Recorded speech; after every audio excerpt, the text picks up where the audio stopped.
வெண்பருத்தி நூலெடுத்து வாய் வெடிச்ச பூவெடுத்து நான் அணிஞ்சிட தொடுத்து வச்ச நடினமான மாலை இது.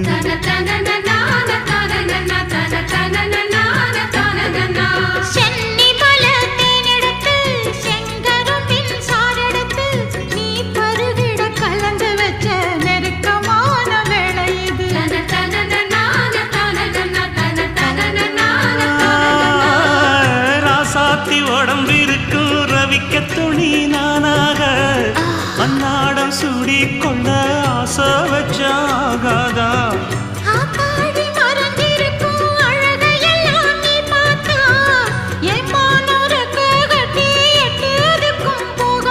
அடிச்சீனி சக்கரையே எட்டி நீயும் நிக்கிறியே நான் ஏங்கி ஏங்கி பார்க்கிற போறாமி